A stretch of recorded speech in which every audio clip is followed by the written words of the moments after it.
Hello class 8, welcome to your science class. Today we are going to cover the second day, it means second part of your chapter 7.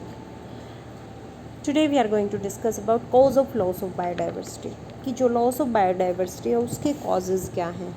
Biodiversity is essential for our own survival. जो biodiversity है कल हमने जैसे बात की थी बेटा, जो फूड आइटम है, क्लॉथ आइटम, मेडिसिन, वुड, हमें वो बायोडाइवर्सिटी से मिलता है. यानी कि अगर हमें अपना सर्वाइवल चाहिए तो biodiversity should be there, right. Let us study the causes that threaten the existence of many plant and animal species. चलो अब देखते हैं कौन कौन से ऐसे कॉजेज हैं जो कि थ्रेटन करते हैं प्लांट एंड एनिमल स्पीसीज को. कुछ मेजर कॉजेज हैं. सबसे पहले हम बात करते हैं डिफॉरेस्टेशन की बेटा. The clearing of forest over a wide area is called deforestation. आपको पता है जब हम फॉरेस्ट यानी कि ट्रीज़ को बहुत लार्ज नंबर में कटिंग करते हैं तो उसे हम बोलते हैं deforestation, right. Deforestation has taken place due to following reason. अब कुछ रीजंस हो सकते हैं डिफॉरेस्टेशन के पीछे. टू बिल्ड होम्स बनाने हैं, फैक्ट्रीज़ बनानी है, रोड्स बनाने हैं, डैम्स बनाने हैं, क्योंकि हमारी जो ह्यूमन पॉपुलेशन है वो इंक्रीज़ हो रही है, इसलिए भी हम फॉरेस्ट कटिंग करते हैं. To obtain wood as fuel, हमें फ्यूल चाहिए इसलिए भी कर सकते हैं हम. एग्रीकल्चर लैंड प्राप्त करने के लिए बहुत ज़्यादा. माइनिंग ऑफ मिनरल्स के लिए हम कॉल, पेट्रोलियम या ओर्स के लिए भी करते हैं कई बार.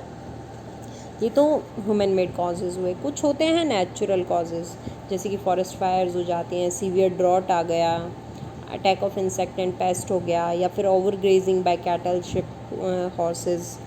और अब डिफॉरेस्टेशन की वजह से बहुत सारी प्रॉब्लम्स आती है बेटा, जैसे कि सॉइल इरोजन, जो हमारा कार्बन डाइऑक्साइड का लेवल होगा एटमॉस्फेयर में वो बढ़ जाएगा, जो वाटर होल्डिंग कैपेसिटी होगी सॉइल की वो कम हो जाएगी, और जो नेचुरल हैबिटेट है कुछ स्पीसीज़, बहुत सारी स्पीसीज़ का, कुछ का नहीं बहुत सारी स्पीसीज़ का, इसीलिए वो भी प्रॉब्लम क्रिएट हो जाएगी और वो वहाँ से चले जाते हैं और बायोडाइवर्सिटी जो है वो ख़त्म हो जाती है.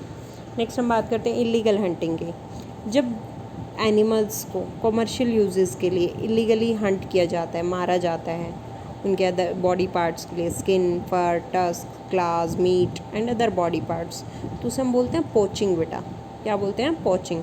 The cheetah in Indian forest and dodo, a unique bird of Mauritius, have become extinct due to excessive hunting. ये दो हैं, जो चीता है इंडियन फॉरेस्ट में और डोडो है मॉरिशस में. ये दोनों ही यूनिक बर्ड्स थे, यूनिक बर्ड एंड एनिमल, तो वो एक्सटिंक्ट हो गए हैं एक्सेसिव हंटिंग के लिए, हंटिंग की वजह से. नेक्स्ट हम बात करते हैं पॉल्यूशन. जो पॉल्यूशन है सॉइल, एयर और वाटर का, वो भी एडवर्सली इफेक्ट करते हैं प्लांट एंड एनिमल्स को. नेक्स्ट बात करते हैं नेचुरल डिज़ास्टर्स की. हम नेचुरल डिज़ास्टर जैसे कि अर्थक्वेक, फ्लड, इनको हम नहीं रोक सकते, लेकिन जो बाकी चीज़ें हैं जैसे कि डिफॉरेस्टेशन, इलीगल हंटिंग या पॉल्यूशन, इनको हम कंट्रोल कर सकते हैं कुछ हद तक, ताकि जो हमारी लॉस ऑफ बायोडाइवर्सिटी है वो ना हो. जैसे कि ड्रॉट, साइक्लोन, इनको हम कंट्रोल नहीं कर सकते. Have also contributed to in the reduction of plant and animal species. इसकी वजह से भी जो हमारे एनिमल और प्लांट स्पीसीज़ हैं वो रिड्यूस हो रहे हैं. नेक्स्ट हम बात करते हैं एक्जॉटिक स्पीसीज़ की.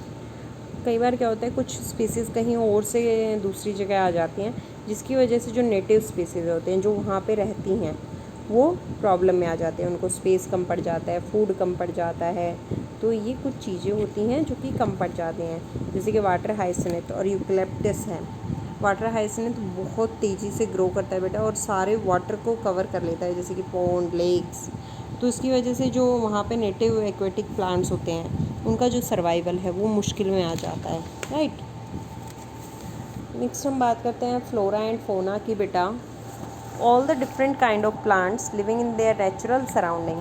जितने भी डिफरेंट काइंड के प्लांट्स अपने नेचुरल सराउंडिंग में रहते हैं उसे हम बोलते हैं फ्लोरा ऑफ दैट प्लेस, यानी कि उस प्लेस का फ्लोरा. यानी कि जितने भी प्लांट्स हैं उनको हम फ्लोरा बोलते हैं. All the different kind of animals living in their natural surrounding. जितने भी डिफरेंट काइंड के एनिमल्स होते हैं जो सराउंडिंग में रहते हैं उन्हें हम बोलते हैं फोना of that place. Together the flora and fauna of a place form the biodiversity of that place. अगर हम फ्लोरा और फोना को एक साथ बात करें तो वो उस प्लेस की बायोडाइवर्सिटी बनाते हैं. क्या बनाते हैं? Biodiversity. All the component of the environment are interdependent. अभी हमने कल भी बात की थी बेटा, जैसे कि जितने भी कंपोनेंट होते हैं वो इंटरडिपेंडेंट होते हैं, एक दूसरे के ऊपर डिपेंड करते हैं.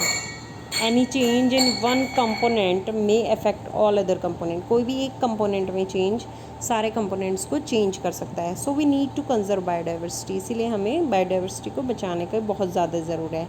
अगर हमें इकोलॉजिकल बैलेंस को मेंटेन करना है, जो हमारा इन्वायरमेंट है उसको मेंटेन करना है, अगर हमारी जो फ्यूचर जनरेशन है उनके लिए हमें इन्वायरमेंट से कुछ चाहिए तो हमें उसको मेंटेन करना पड़ेगा।